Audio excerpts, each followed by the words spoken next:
Now, joining us for the balance of the hour to cover the waterfront is Stefan Molyneux. And, of course, it really doesn't need any introduction to our audience, but to new listeners that tuned in, he has millions of viewers and listeners every week. And he's also a prolific researcher and writer and, of course, an entrepreneur.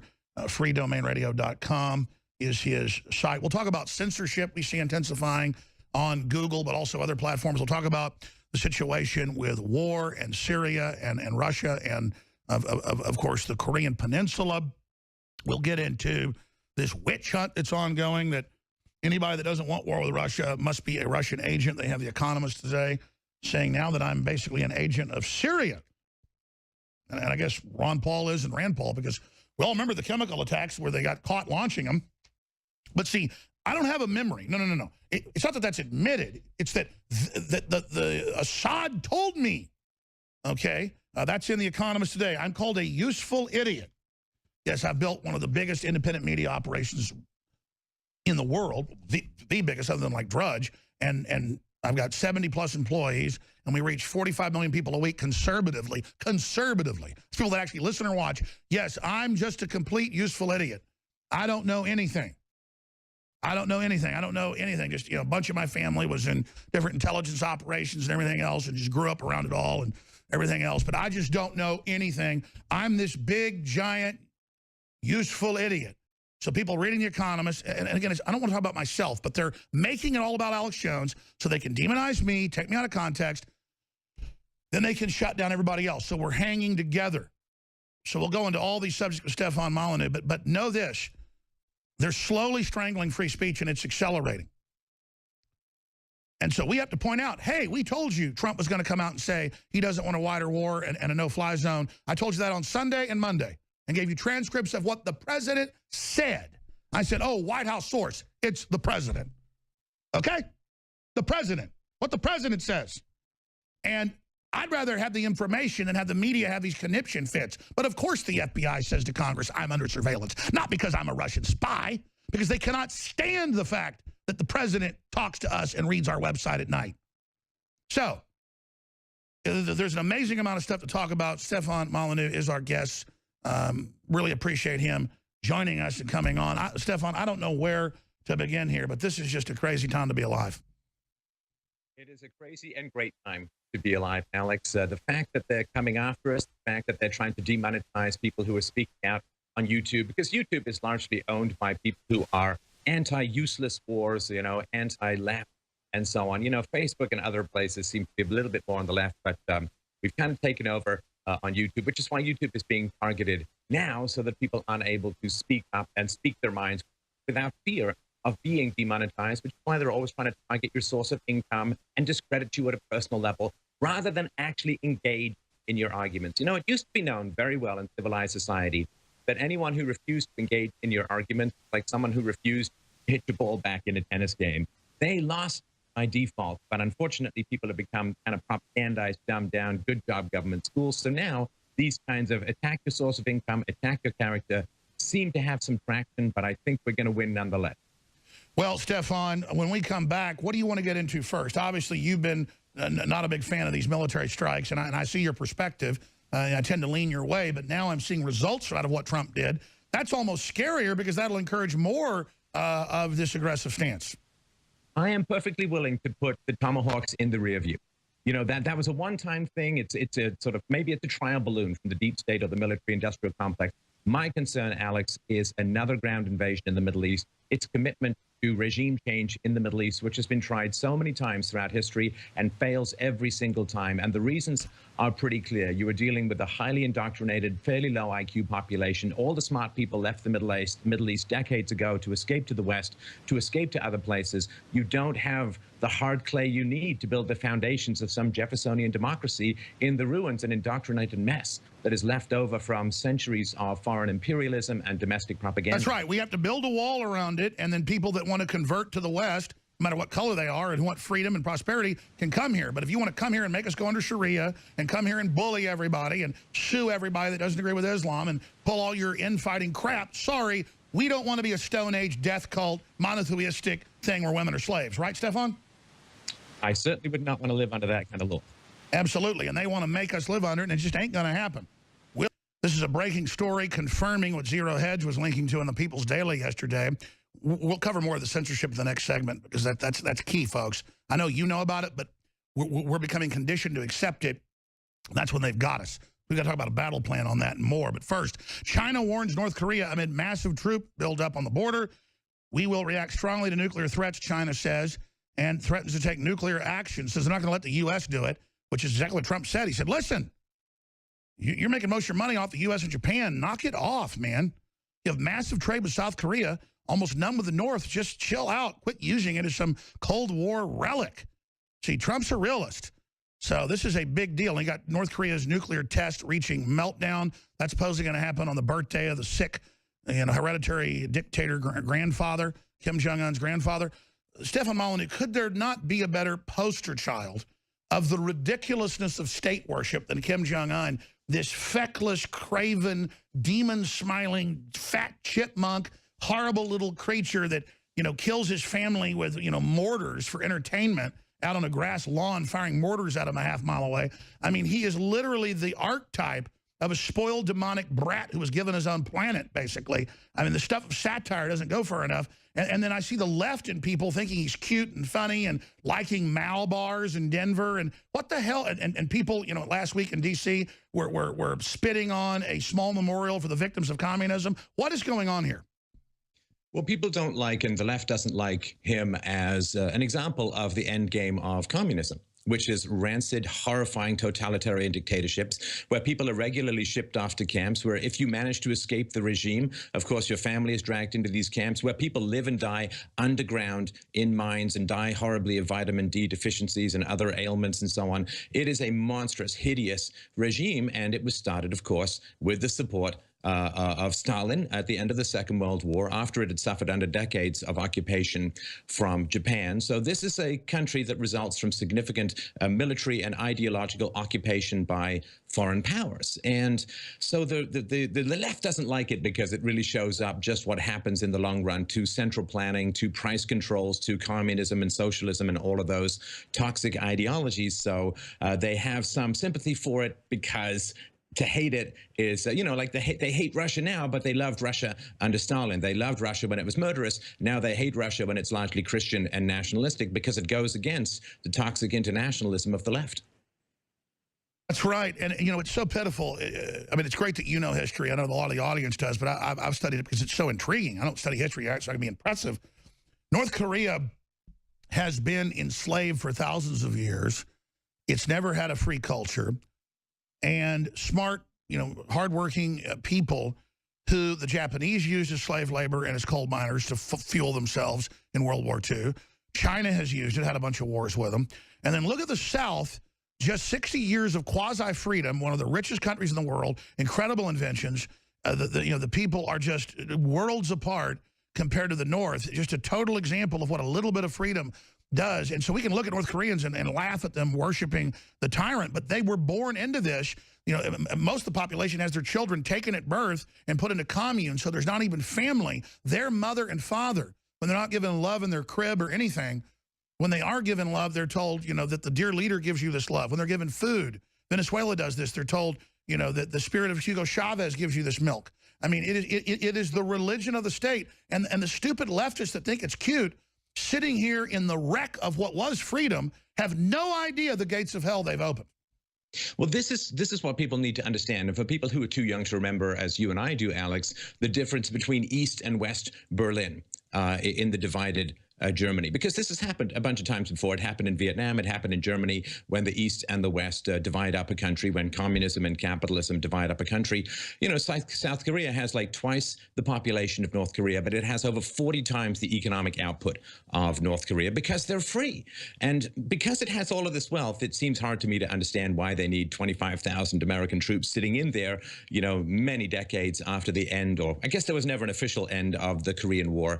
But this is the difference between socialism and central planning and totalitarianism versus a relatively free market. And I got to tell you, Alex, the ring of power is dangling itself in front of me in a very, very tempting way, because I can think of two successful regime changes in history, brutal though they were. We're talking the liberation of Germany under the Nazis and the liberation of the emperor's grip over the semi-death cult in Japan that occurred, of course, at the end of the Second World War. You had existing infrastructures decapitated. You had new infrastructures come in. The only time that happened before was the Black Plague wiping out the elites as well. Let's come back and talk about that. Quite frankly, who needs to be wiped out is the elites. I'm not calling for violence, but Trump is a blue-collar elite who actually wants to have productivity. But elites throughout history want feudalism. Our guest will explain that when we come back. And Stefan Molyneux, I'm going to open the phones up in the next hour, and then we've got the Associated Press reporting on massive slave trafficking of children by the UN and nothing being done. Of course, the media says there's no such thing as child trafficking, and you got Salon Magazine saying pedophilia is not a bad thing. So some really sick stuff going on by these people. We're going to be breaking all that down coming up.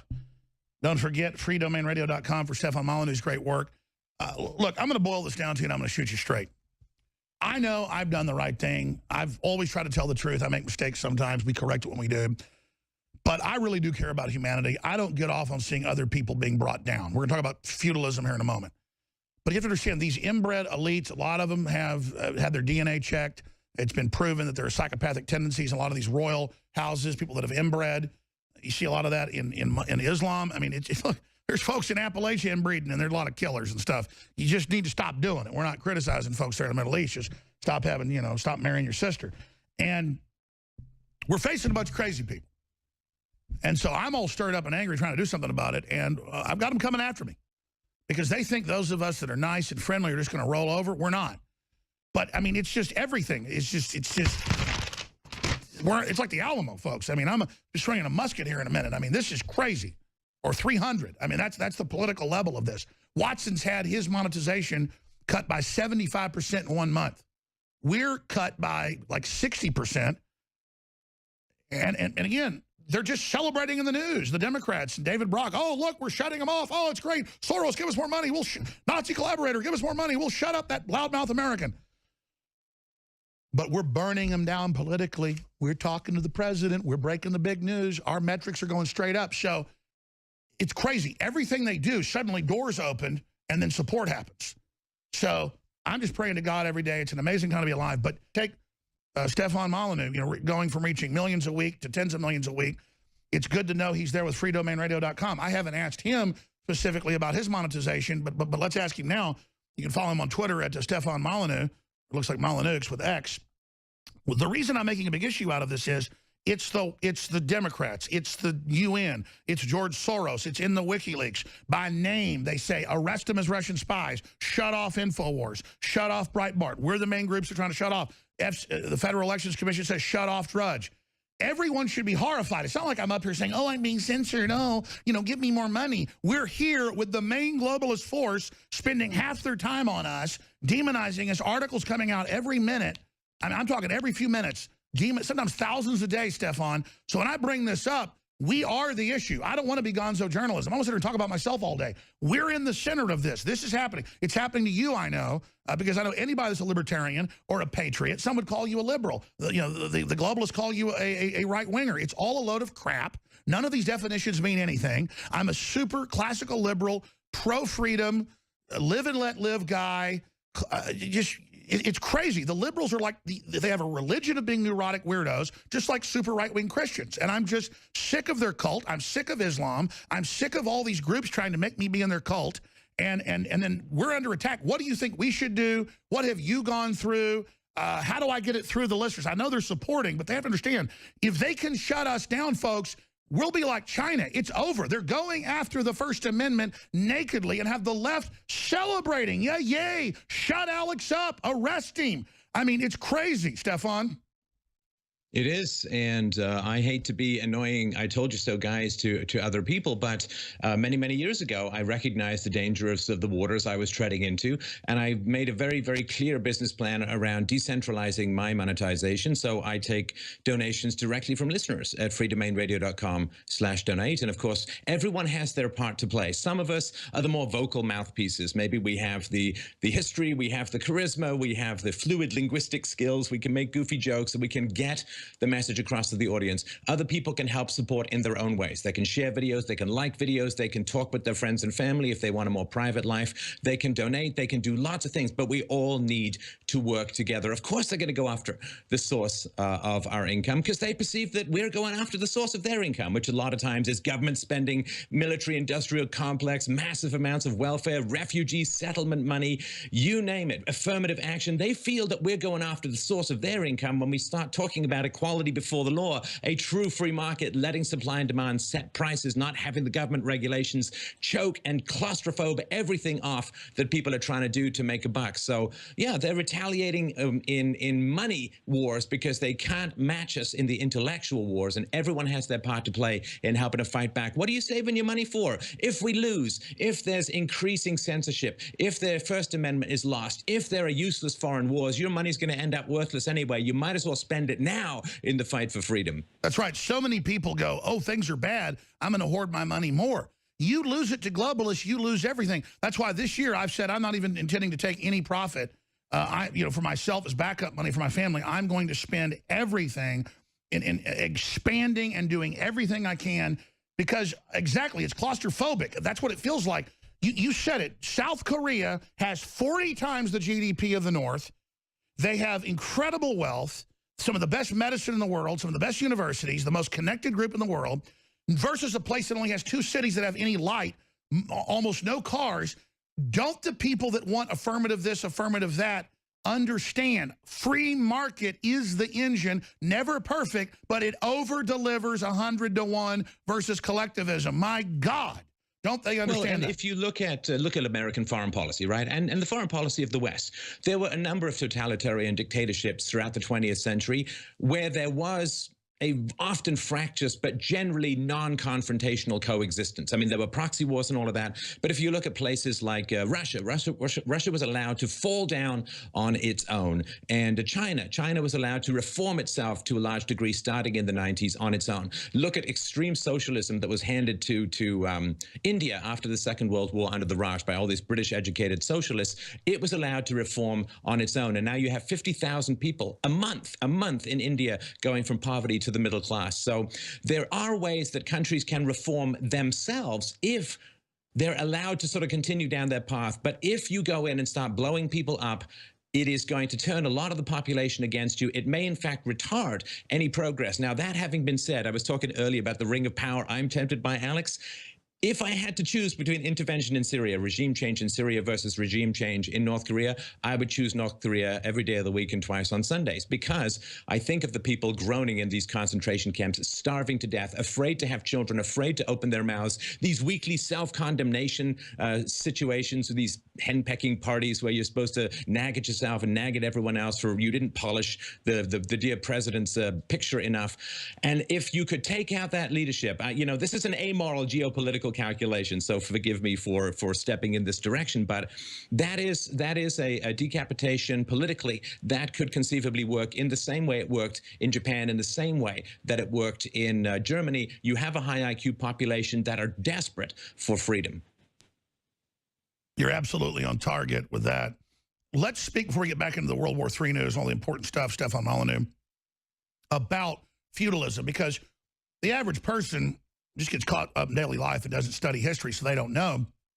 The establishment doesn't want people to know, obviously, or they'd be free, and then they wouldn't need these monopolies anymore. But why do elites throughout history create feudalism? They clearly know that it's a monopoly of power and that that's how they stay in power and never actually have to perform or compete. I mean, that's what we're up against. Well, of course, look at the elites and how they were developed throughout most of human history. Most of human history was bloody warfare, was repression, was brutality, was violence. And so who floats to the top in a prison? Well, it tends to be the most violent. And so if you look at the aristocracies around the world, a lot of inbreeding, which you talked about before, and we can look at the Syrian situation where there's, between 30% in the cities and 40% cousin marriage going on in the countries, which suppresses IQ significantly. So the elites, not only are they inbred, but also they have floated to the top, usually through their capacity to commit violence, either directly as the king or on behalf of the king. Who were the nobles? Who were the aristocracy? Those who slaughtered usually the most defenseless peasants on behalf of the king in order to repress people and gain tax revenue. So the elites have been bred for ferocity and have been inbred into some pretty challenging intellectual standards or capacities. So that is an ancient inbred murder cult in a way that has fostered the foundation of a lot of elites in society, and it is a pretty demonic group as a whole. Keep elaborating on that because, I mean, again, that's why history is so fascinating for people that haven't looked into it. It's just replete with this. Yeah, so you have to be willing to kill for the king, and the more you kill for the king, and the more revenue you generate for the king, and the more peasants you enslave and conquer for the king, the more you're promoted up in at court. So most of human history is a well-decorated, well-costumed, well-bejeweled mafia. And who rises in the mafia? It's not the nice guy, it's not Barney the dinosaur, and it's not the guy who likes to hug trees. It's the guy who can most efficiently kill or threaten for profit. And because these people were incredibly violent in their origins and in their promotion, they dragged with them a lot of sophists who would help recast the murderousness of the elites as patriotism. That's right. A bunch of sycophantic, these guys. A bunch of sycophantic artists and people who would then like worship and make the evil look beautiful, just like we see in North Korea. Well, yes, and of course, just like we see in a lot of government-funded art, which is making the ugly appear beautiful and attempting to corrupt our love of beauty and therefore our love of truth in order to get us to view evil as good, which is the foundation for allegiance to a lot of political elites. We should show for TV viewers some North Korean art, but anybody can search engine it and pull it up. Stefan Molyneux is our guest. Let's look at some of these headlines. We have China threatening to bomb North Korea's nuclear facilities. We have Google search for World War III hits highest ever. We have price of gold going up on the concerns. We have China's president calling Trump urges peaceful approach to North Korea. So that's just some of the news we have on that front. More and more, do you think North Korea will back down? Because they're the big wild card. How much control does China really have, Stefan, from your research? I do not think that North Korea will back down. Power, as we've talked about before, is a very highly addictive drug. And there's very few people, there are a few people, but very few people in history have relinquished power voluntarily because it is so addictive. So there's two things that need to be done, in my opinion, and I don't know which one of the right one is, so I'll leave this to you and your listeners to sort of cogitate on.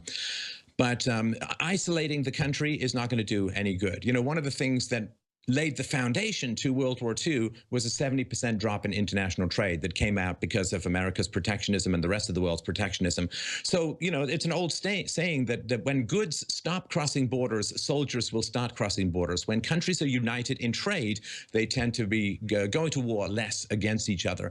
North Korea, if it remains completely isolated from the world economy, will have no way ever of integrating into the world economy. When it integrates into the world economy, if that's even possible, there's a flow back and forth of goods. And, you know, the last ruler of North Korea was hugely enamored, as a lot of people are, of Western culture. Didn't like the American government or the Western governments, but loved Western culture. If the North Koreans can get access to trade, to goods, to Western culture, there's a chance that an incipient freedom movement might begin to spontaneously arise within the borders of North Korea. Or, you know, I was about to say, though, they don't have electricity. That's another possibility. Sorry, go ahead. Well, you're right, but they don't have electricity. They are totally kept away from Western culture. They believe that the world's still in 1947, basically, and have no idea, again, what planet they're on, kind of like a lot of Afghans. And so they just don't understand. That's what brought down the Soviet Union, was they could see how we were living, or at least how Hollywood claimed we were.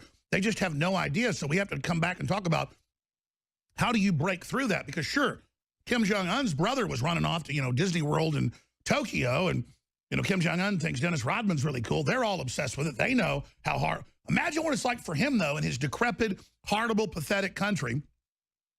And then he's got hundreds of, or thousands of channels, and he can see how the rest of the world's living. Imagine how pathetic Kim Jong-un feels. Or does he really like walking around like a little demon, smiling with little piggy eyes? All right, Stefan's with us a little bit in the next hour. Then Roger Stone, who's hosting the fourth hour, is popping in to give you a preview of what's coming up. And then we've got Millie Weaver and, of course, Owen Schroyer with the Associated Press talking about UN child kidnapping rings, which the media says don't exist, out of one side of their mouth. And I haven't even gotten into Sean Spicer.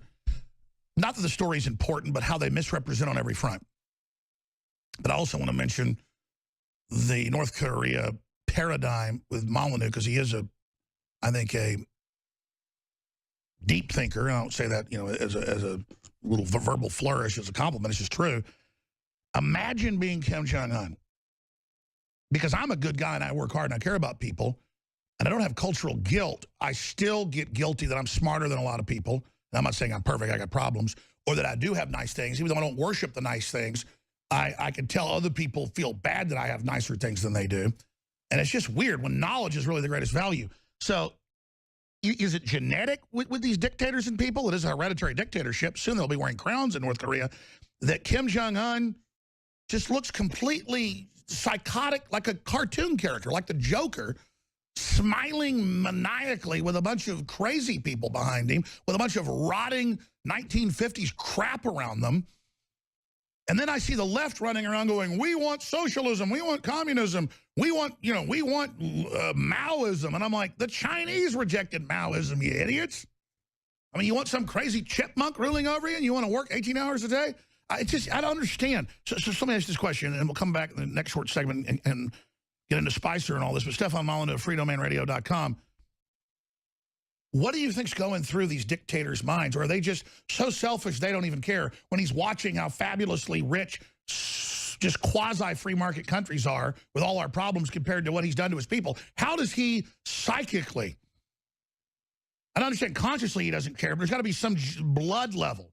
Or I guess he is super unhealthy and his dad was unhealthy. I guess, do they not know that there's literally a blowback? Not even spiritual, people don't believe in that. They've genetically proven you're doing bad things around you. It's gonna, your body doesn't like it. Your body gives you cancer. Doesn't he know that what he's doing is bad? Well, I mean, this is the question of the conscience, and the conscience is not evenly distributed across the population. There is a combination of genetic and environmental factors that can help produce people who don't have a conscience. This is really, really important for people to understand. We're not all the same. Don't mistake the world for yourself. So you and I and others, we care about the world. We'll take the personal hits to make the world a better place for our kids, for everyone, for the future. And that's because I feel obligated to all of the great heroes and heroines in the past who helped deliver a relatively free world for me to be able to pass it along, add to it, and move it to the next generation, hopefully enhanced. You know, we don't inherit freedom from our ancestors. We borrow it from our children, and we need to add to it in the same way we need to protect the environment. But there are studies in England that show if you have a genetic predisposition to a certain kind of psychopathy, to a certain amount of conscienceless behavior, if you're exposed to child abuse, particularly beatings, physical violence, and so on, then 100% of the kids who had this genetic tendency, who were exposed to violence, became criminals and so on. So there is this capacity, partly genetic and partly environmental. The development of the conscience and of empathy involves 13 complicated parts of your brain all interacting together, and it's a very challenging thing to try and get it into people after the fact. It's like a language window. You know, I don't remember teaching my daughter all the words that she uses, but she just kind of picks them up and starts using them. If you start trying to teach kids at the age of 10 language, they never really pick it up very organically. That's right. If you put babies in cribs and they're not up next to you and they don't learn empathy, it is spiritual. I mean, whatever you want to call it, there's this deepness, and a lot of people don't get this deepness. If you get the deepness or the place of the Most High, then you're interconnected to everybody, and people are missing that. We'll be back. And it's not like we're on some high horse, folks. We have all the evil thoughts and all the rest of it. It's just that we have the other thoughts, too. We'll be right back with Stefan Molyneux. Powerful.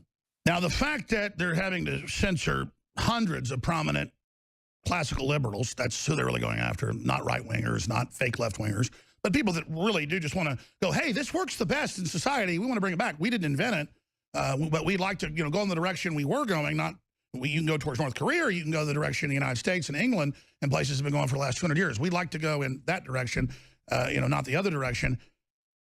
But the fact that they're having to come out and try to censor us and shut us down and do all this really shows they're losing. Stefan Molyneux of freedomainradio.com is our guest. In a few minutes, we have left before Roger Stone pops in with us. Sean Spicer, obviously it's a stupid non-story because technically he's right. Hitler didn't use offensive chemical weapons on the battlefield until the very end. And there actually was some. It's a little more esoteric and hard to find, but it's in some history books that but he used massive chemicals against populations. I mean, undoubtedly, it started killing retarded children, you name it. You inject a retarded child with a chemical that kills them, that's a chemical weapon. Or you know, they had mobile vans gassing people. So he says, you know, even Hitler didn't use gas. So I love how he's warmongering. That's where he's wrong. on this whole thing with Syria, probably a false flag. But then in his lust to look like he hates Syria, he then jumps on this whole Holocaust thing. Well, Spicer's family wasn't involved in the Holocaust. So why is it like some guilt now with fake Democrat groups calling them the Anne Frank Center to say that he's guilty, Stefan, of this, when technically he was right? I said, what the hell's he thinking? It's like Schwarzenegger saying, I want to kill my opponents with carbon monoxide. I'm like, yeah, your dad was an SS officer. That sounds really dumb. Arnold doesn't get it. So technically he's right. They use me saying, what is he, an idiot? Of course they use chemical weapons. Then saying I'm attacking Spicer. So it's just lie upon lie. I mean, it was like hundreds of newspapers all over the news last night that I was attacking Spicer, totally made up. What do you make of this? Of course he was not denying the Holocaust. He misspoke, or he spoke in a way that could be misinterpreted. And because he's a Republican, the mainstream media is going to misinterpret what Sean Spicer said in the most negative possible way, and is going to rouse the usual suspects to rail against him and so on.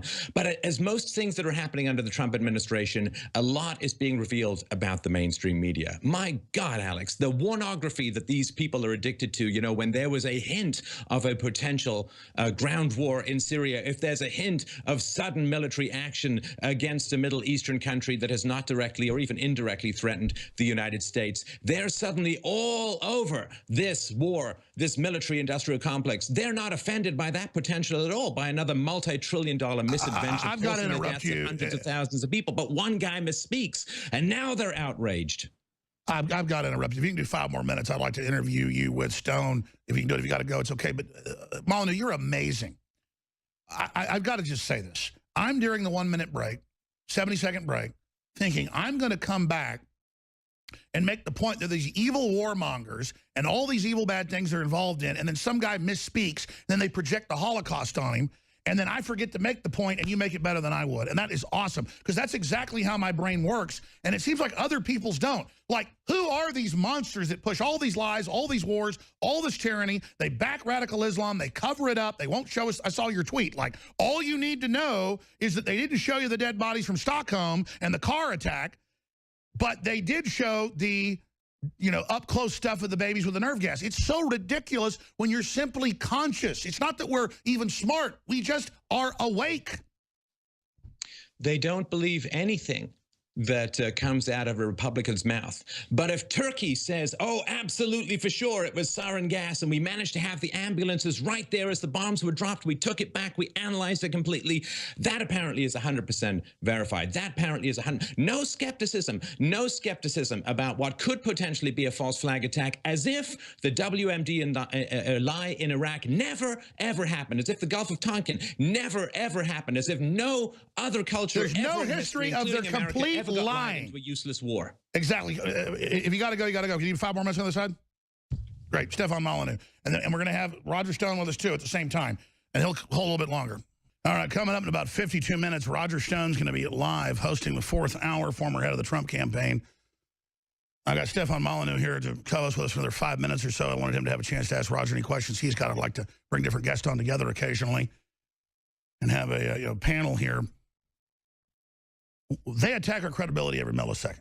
I mean, there's just articles every minute or two coming out with just lies, things we didn't say, you name it. Creating division, it's a major psyop. And we bring that up because what are we doing? We're having an effect. It's intensifying. And the MSM is losing its power. They're not effectively shutting us down. They're losing the intellectual battle, so now they want to shut us down. That's a magic moment, because if they fail in the censorship, they take us to the next level, like Paul Watson says. Conservatism, which just really just means neoliberalism, going back to stuff that was actually the cutting edge, is the new punk rock. And, of course, now the head of the Sex Pistols, a month after Watson said that, came out and said, yeah, Watson's right, that's the case. And the left just can't stand it because they're the statist. Kim Jong-un's not cool. That's not liberal. The tyranny they want's not cool. Venezuela's not liberal. It's not cool. Liberal means open, free, keep more what you have. So we've got Roger Stone to give us a preview of what's coming up. But I called Roger on Sunday, and I said, listen, I just talked to my White House source, and he told me that Trump's not going to have a no-fly zone. This was a limited deal because they hadn't got rid of their chemicals. And he said, well, you got a good source. That's what I've got. But he goes, I don't want to be, be basically quoted in all this because I want to keep my connections, there. And I said, I understand. But, here he is. I've talked to him yesterday, and he said, it's fine to tell some of the story now. But here's an example. White House source, Trump pushes back against neocon plan to invade Syria. So the good news is, and I want to go to Stefan first on this, is Trump's now come out on Fox Business and other places, and now you see his surrogates have backed off and aren't saying they want wider war in Syria, even though they're now on the news saying they want war crimes charges. So it really, really shows that Trump is battling a bunch of people in his own cabinet that do whatever they want. I mean, I'm not trying to give the president a pass here on some of this. It just shows that not even 1% of the federal agencies are doing what he says. They're just doing whatever they want, Stefan. They are testing whether or not the population is going to go to war or whether the population is going to resist a war. I'm not saying any particular individual. It's like A/B testing, right? Like you put out 2 trailers, you see which one is more popular, and then that's the one you use for the wider audience. You test a product before you try and sell it. And so I think that various elements within the government were floating up the idea of invasion, regime change, boots on the ground, and others were saying, well, a political solution or maybe something else or whatever. And they were working to see what kind of reaction they were going to get, not just from the general public, but from the supporting base of people who were on social media who helped Donald Trump get elected. And I think the pushback against the war narrative is one of the reasons why the pendulum tipped more to the side of a peaceful solution, and everybody should be proud who participated in that particular process. By the way, I agree, but McMaster's admittedly said regime change for ISIS and Assad, and as Roger Stone said on Wednesday and Thursday, limited strike, but if you go into a big war, you're done. Roger Stone, can you comment on that? And then I want to get into the other news you have, but I want to get one question in from Stefan Molyneux to you. Well, first of all, I salute my friend Stefan. We had a very vigorous discussion last week on his podcast about this very topic. I would make the point, just slightly different interpretation of Stefan, is that the neocons, the globalists, the establishment types around the president, whether they are White House staff from the Republican National Establishment or whether they are Democrats or others, Bushites brought in by Jared Kushner and Ivanka Trump, I think they have pushed the president in the direction of war. They would like him to be more mainstream, more neocon. They think that the praise of your actions by John McCain and Hillary and Obama, they think that's a good thing. Sadly, I think the president hasn't had a countervailing influence on him. I don't think that there are a circle of advisors reminding him that the bedrock principle of Trumpism is non-interventionism, that he promised us no more foreign wars for regime change when our interests, the United States, or the interests of the locals are not. Sure, but Roger, word for word, what we got from our White House source Sunday, and my other source as well, and I called you about it, and you were kind of, well, that sounds accurate, but I'm not going to make any statements, is now in the news where he's saying, I don't want war, I don't want no-fly zones. So that's very encouraging. Or do you think Stefan's right? I'm not saying he's right or wrong, that it's like beta testing. No, I think Stefan is half right. He's being pushed in the direction of war, despite the fact that there's no countervailing counsel from advisors to the contrary. His instincts are right on. He reads social media. He follows cable television. He follows InfoWars. And therefore, the reaction of the rank and file Trump supporter has registered. He knows who he is. He knows what he stands for. So it is Trump making the decisions to turn away from the interventionist path. His advisors, Mattis, McMaster, they have failed to capture the king and transform him into being our next neocon. Sure. president. Roger, I want you to be able to tell us what's up next in the 4th hour when you host and some of the big news I know you're going to be breaking today, but I wanted to get, since I held Stefan over, he always has great questions. Stefan, throw one question in there at Roger, and then thanks for joining us. Well, I think what the American, I mean, comment then a question. I think the American people is seeing that Trump is having a challenging time enacting some of the central platforms of his domestic agenda. The Constitution clearly gives the president the right to control immigration, but he's being blocked from doing that repeatedly by liberal Obama-appointed judges. He wished to repeal and replace Obamacare. That is hitting challenges. He's done some great work, but he's having challenges getting his domestic agenda done. What people are seeing is that what they want, what they really want from Trump is hard for him to do domestically. But man, if he wants to go lob some bombs, by which he's supposed to go through Congress. The entire system is a slippery slope that allows him to do that. I think people are getting a sense of how big the fight is ahead of us and how much we're going to need to concentrate to support Trump. And it shows how reckless the elites are. Agenda. It shows how reckless the elites are. You have a final question for Roger? Yeah, so Roger, do you think that people are beginning to wake up to some of the challenges and the deep state fighting back and what a monolith it is that needs to be opposed? I think they are. Today's news that Carter Page, a low-level issue advisor to Donald Trump, who admits today he's never met Donald Trump or even shaken his hand, and who had no authority in his campaign, was subject to government surveillance through a FISA warrant. I believe that there's a great deal of evidence that indicates that I was also surveilled under that very same warrant or a duplicate of it, and I think Paul Manafort was as well.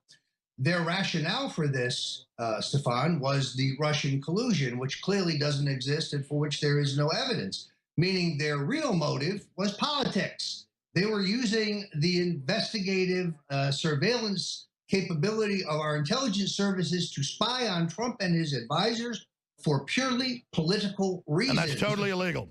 Watergate times 10. If Ehrlichman and Haldeman and others can go to jail, well, then Rice and Jarrett and perhaps even those above them can go to jail. Well, this was using the official state to illegally spy on a mass scale. Look, they admitted a month ago in Congress, in the House Armed Services Committee, that Alex Jones, InfoWars, and Breitbart are under investigation for actually being under Russian control. Outrageous, folks. Outrageous.